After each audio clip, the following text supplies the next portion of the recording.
Hello everyone, it's been a while since I updated the channel, specifically 1 week.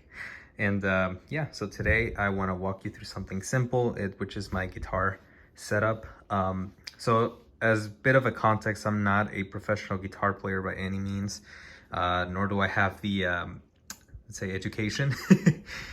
This is just stuff that I've acquired as, you know, as I went through my journey with guitar playing and all that stuff. As you can see, my music setup kind of consists of like having, you know, my Keystation 49 ES, which is how I do my my backing tracks and all that stuff that we use. I have 2 amplifiers. I have a Boss Katana 50, which is just like quick and easy practice jam sessions, because I do try to practice as often as I can, very consistently.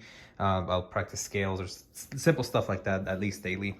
Then I have my tube amplifier, which is a Blackstar Club HT40. As you can see, it's really loaded for a tube amplifier, especially for something under $800, which is the reason why I got it. As you can see, it's pretty dusty above because I haven't used it as much, which is probably bad for the amplifier. When I got this, I was like really early on in my journey, and I haven't looked back ever since. It's just such a great amplifier. It's great for tube stuff, and if you have an actual like pedal, like physical pedal board setup, it takes pedals pretty well. Its clean channel is some of the cleanest that I've ever heard, which is perfect for the kind of music I play, for the kind of music I make. I do try to use this from time to time when I'm having those creative sprouts and I need something with a tube. I do need to upgrade the speaker. Hopefully I'll do some sort of, I don't know, like Vox style speaker or something like that, which a lot of the tone can come from that in an amplifier. And then later on, I can also get an actual microphone, like actually mic the thing up and get it, I don't know, like in my closet or something like that to isolate for sound. And then I have the Podgo, which is my go-to. This is what I play live at church, and you know how we do practices and all that stuff. It's just great. It's just a great little thing. If you are not familiar with like Line 6 products, then the Podgo is definitely the way to go. But now, you guys came in here for the guitars, and guitars I have. So first, let me start with the Yamaha A1M. So the Yamaha A1M, I've had it for about a few years.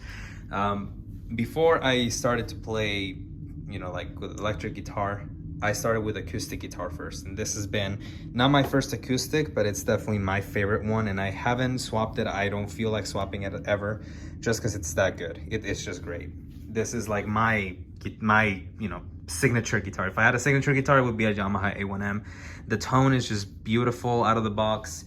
I didn't need any setup or anything else like that, even though I probably do for one. It takes the elements pretty well, and it just never fails to have an amazing sound.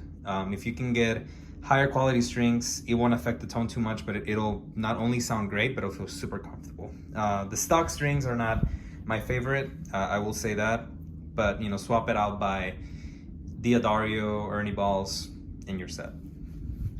And then we have the Schecter, which I've shown in previous videos, actually previous one video or two, maybe the amp, I've also done it. But yeah, I got my Schecter Fastback, which is like the more worship style guitar. And then I have a Fender Stratocaster. It's a Mexican Strat, and I remember this was on sale when I got it. It was like $680 or something like that. I can't remember specifically. I'm always changing the price for this when I talk about it. But it's the HSS configuration, and it has like that green bluish color to it, which I don't know, I think it's pretty cool. I like it. I really like the feel of the neck. Instead of like Paul Ferro, whatever this is, which is great by the way, but this just has a better feel to it in my opinion, for certain things, right? For like the chica kind of stuff. And then I have my Squier Telecaster. This is one of those Cabernita Telecasters, which comes with P90s instead of the standard single coil, which you can get in most Telecasters. And then it's also semi-hollow. It's just a very chirpy, like sparkly kind of guitar. It just has that very sparkly feel, like if you like country kind of music or even jazz. But I do like it because on the clean channels in any of my amplifiers, it's great. It's just such a great guitar. This takes distortion really well though. It's very iconic, the way it sounds. You can get a lot of sounds out of this Telecaster, and this one is also very versatile. I would argue this one is more versatile than any of the other ones, because this one has the coil split, and I've actually been using it quite a bit. And then the Telecaster body, as well as some features from my Strat, which makes this my, my go-to guitar always nowadays. I do try to play with these other two as much as I can, and of course my acoustic also, it's a very big fountain of inspiration. If I want to sit down and write something, this is where I start usually.